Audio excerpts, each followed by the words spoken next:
and welcome back to our channel. Ayaw mo kalimot o pag-subscribe o pag-click sa notification bell below para sa new updates sa atong YouTube channel na Radyo Drama Bisaya. And daghang salamat sa inyong pagpadayong pagsuporta o pagpaminaw sa atong Radyo Drama Bisaya. Just chill and relax and enjoy the show. Kung mahiluna pa ang panahon. Di mo pataas, mamati mo sa usag-usa, heart to heart. O kanang inyong istorya mag heart to heart mo. Kay kon maginingon mo pirmi ini no? O way maayong pagsinabtan nay. Na! Paingon gid mo ngadtos pa nagbuwag. Ingna ko makakon. Nga na magsige man mag-away si Mami Melanie, Dad. Dili na tayo ko ninyo pinangga. Chelsea, langga, kung ang pagpangga lang nako nimo ang hiskutan, huwag yung magkalabaw ni ini. Kay andam ko ibuhis ang kaugalingon ako kinabuhi para lang di mo. Pero Daddy, gusto ko nga makasinabot naman si Mami. Kano sa ay mo makasinabot? Chelsea, langga, dili ko makatubag nimo ni anak. Nga ako ra.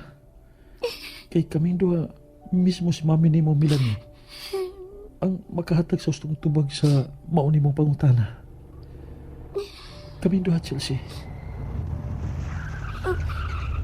Daddy, naisakyanan ni Hunong sa gawas. Tingali si Mami na na. Kadiyot, akong tanahon. Si Mami nagigdat? Oo. Si Mami nimo ang naabot, langga. Dili na po ni Mami. Dili na po niya. Chelsea! Langga! Chelsea! Chelsea! Naibaw ka bang naghago lang ko sa akong kaugalingon sa pag-adto sa school ni Chelsea tungod nimo? Wali ka sulti nito Randy nga nagpaabot nimo dito? Imong gi-influensya ang atong anak. Aron anak siya mo dapig nimo, James. Imong gihiluan ang iyang una aron masilag siya nako. Wa ko'y bisan unsa nga gi-impluwensya sa bata. Kung naingon man siya ni anak, sayod kang obserban siya kanatong duha. Ubisan sa kalingod sa iyang hunahuna, may pangisip na sab siya nga makatimbang-timbang kung unsa ang husto ug unsa ang dili. Ang nakaapan gud nimo kay sa imong sinultihan, nagpatuo kang ligdong ka, James. Nga ako na lang kanunay ang sayop ug ikaw na lang kanunay ang husto. Di na ako makiglalis nimo ni anak. Kay usag-usa nato na hibaw kung unsay husto kung unsay sayop. Ayaw pag minaot, James. Pag minaot ako, pag minaot man, alang nimo ang akong isulti. Apan mo ka na tinuod. Nahibaw ka na, anak. Maayo kay kang manulti, no? Ug nagtuusab ang mga tao nga naglibot ka nimo, nga ligdong kaayo ka, nga dalaygon ka. Pero di ay, sa kinahiladman, nagpahipi ang pagpakaaron ingnon, ang pagkabakakon. Han, nasayod ka gid nga wa ko magpagarbo sa akong kaugalingon. Dili man tuod ko perpekto apan naninguha ko nga makahimo ko gusto. Kung ikaw ang pasultihon, James. Pero wa nimo mahuna-huna nga ang imong pagpakita nga nagpaubos ka kanunay, sama ra nga nagpagarbo ka sa imong kaugalingon. Di na ako makiglalis pa nimo. Kung mo mo pagsabot, okay. Gitahod ko ang imong hunahuna. Kaya nahibaw ko. Ubus kang imong pagtanaw na ako. Pero okay lang. Isabtan o gisabot ko gihapon ikaw. Maot. Sige lang. Okay lang. Maot na kung maot. Mora siya niya kung naabot. Hain si Chelsea. Misod siya ang kwarto. Misod siya siyang kwarto sa pagkaibaw niya nga ni anak ko. Unsa naman si imong gisiba kaniya? Aron malayo siya nako. Bisan unsa patinghaling akong itubag nimo. Wa kini kapuslanan. Kaya nahibaw ko nga dili gihapon ko nimo tuhuan. Ha, maot. Tigpa ka aron ingnon.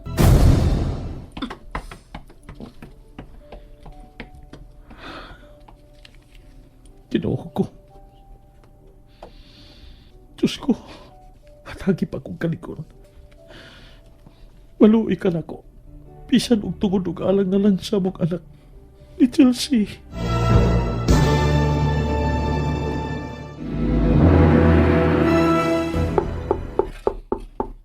Chelsea, ablihi ko, magsulti ta. Chelsea. Dili na ko nimo, ma'am.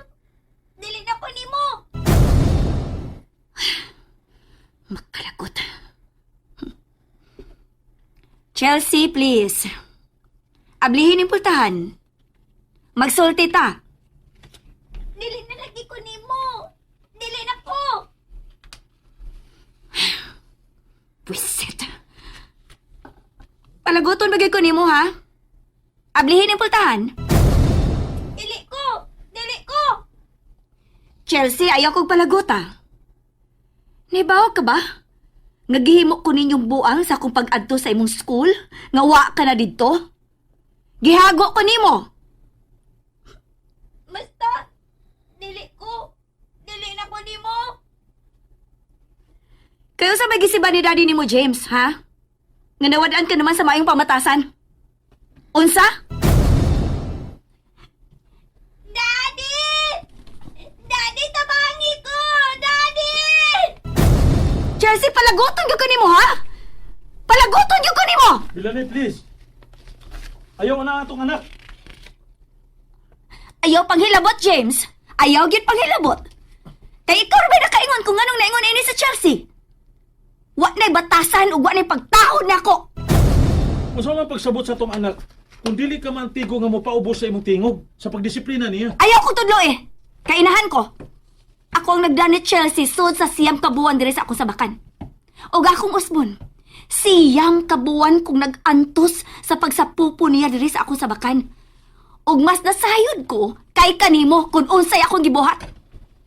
Usa kini sa ligong kamatuoran nga mas may katungod ko sa pagdisiplina kaniya kay nimo. Tabangi ko, padre. Maluoy ka. Utang buot. Tabangi ko, padre. Anak, matag usa ka nato din sa kalibutan. Bisan unsa pa nga atong estado sa kinabuhi.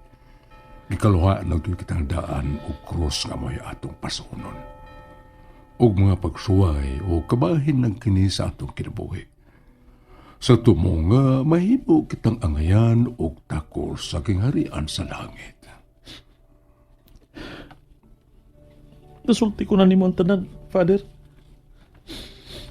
O diin ko dapita ba sayop sa akong pagkamahal o sa akong pagkabana. Ang mga pagsuway sa atong kinabuhi, wa magbase kung diin kita husto o kung diin kita sayop. Kay ang basihan niini, mao nga kung giunsa mo paghangup o pagakos ang krus nga gipapasaan kanimo sa Dios. Father, ingon sa dili ko na kaya kining tanan. Tabangi ko, Father. Pagligon, anak, ligon ang imo kaukaling. Kay way pagsuway o krus nga gipapasaan kanimo sa Ginoo nga dili nimo madaog.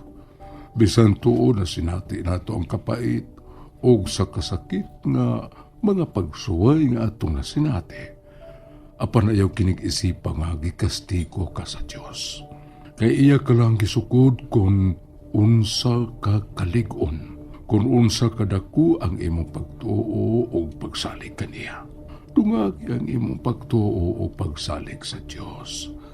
Kaysa atong mga pag-antos dinhi sa kalibutan, kalipay nga walay kinutuban ang bukti niini. Niining imong mga kasakitan, nagpamatuod lang kini nga pinangga ka sa Dios. Kay buot niya nga malig-on ka ug mahimong takos sa iyang kingharian. Angay mong mahisabtan nga ingon ini ang kinabuhi. Ug angay kagani nga magpasalamat.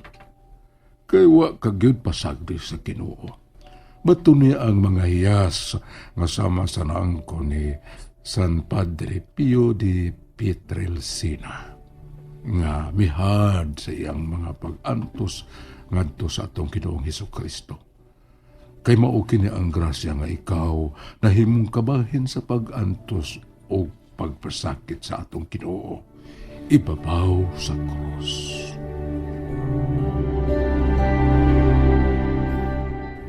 Kumusta? Usan na may pamati nimo? Salamat kay nimo, Father Joseph. Kay ingon sa gaana kay nga akong gibati.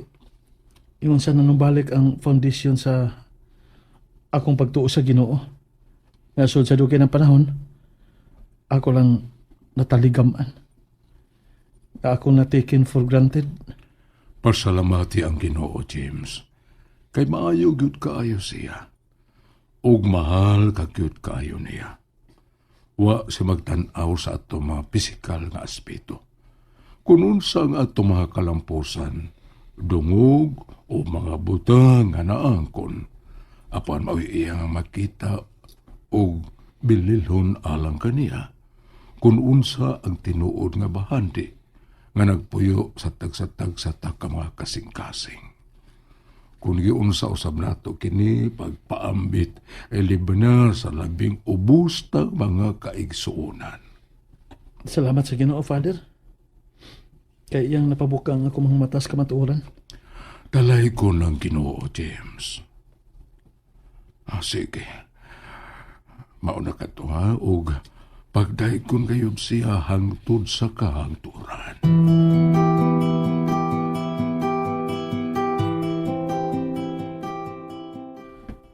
Ginoo, salamat. Kay bisan sa ako mga pagkuwang nimo. Wa gyapon ko nimo pasagdi. Kanunay gyapon ko nimo giatiman.